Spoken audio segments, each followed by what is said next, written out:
ओ आजा आजा अब कैसा शर्माना,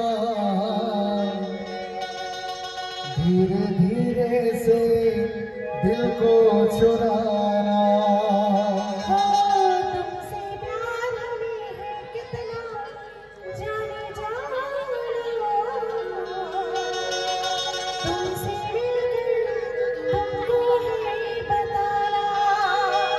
हे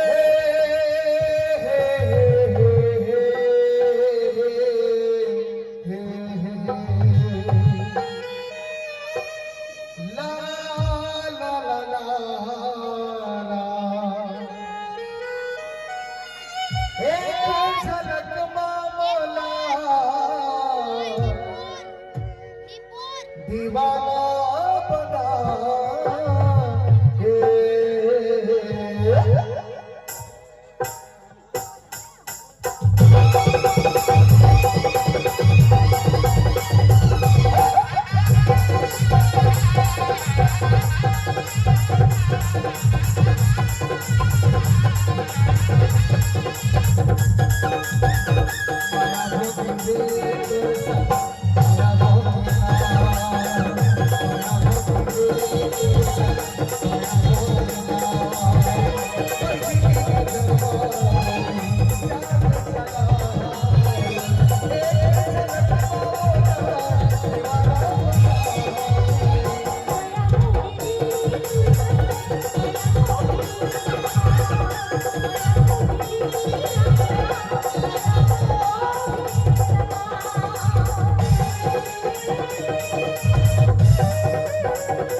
सुना था घड़ी काही के तोरे नथनी के मोती रे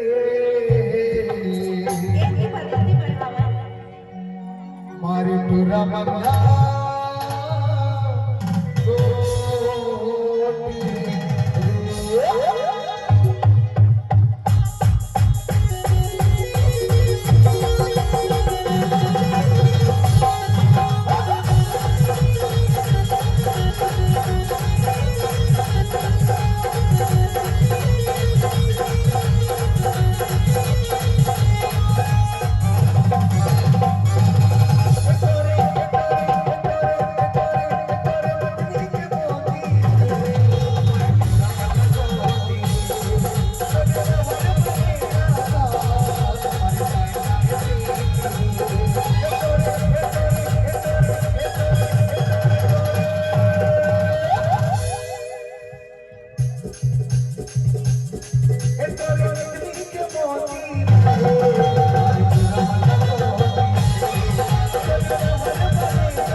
और हमार गाँव आज मरे के लगो थी तो घूमे ला आवे नहीं आवे कथो पगली तुम्हार गाँव में हो का देखे जी अरे मरे में लगो ते कथो हाँ हो तो मड़ाई मेला हो थे तो का देवे का दो।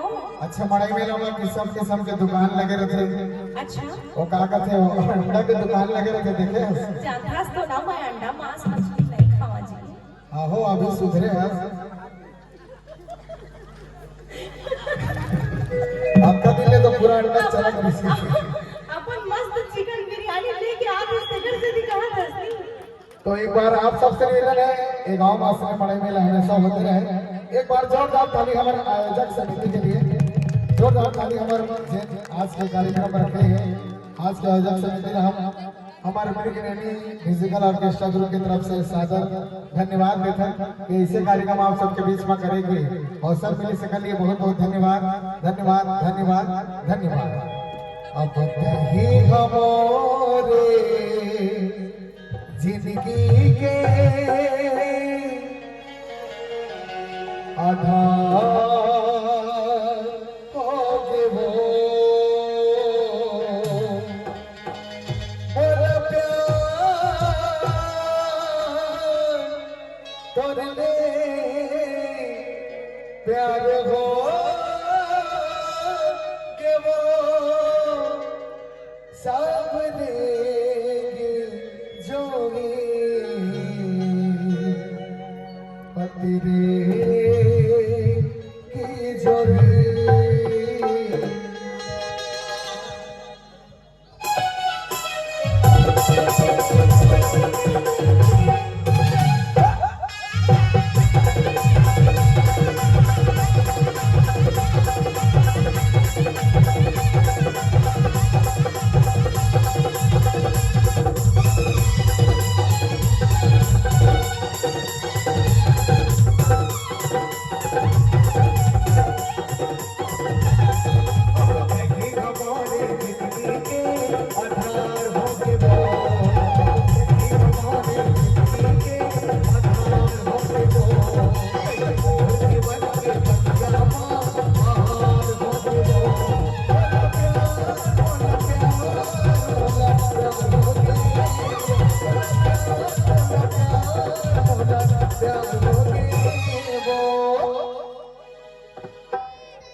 आदरणीय बड़े भैया संजू ठाकरे जी के आगमन हुए हैं। मैं बड़े भैया संजू ठाकरे जी ने मंच पर सादर आमंत्रित करता हूँ। बड़े भैया प्रणाम।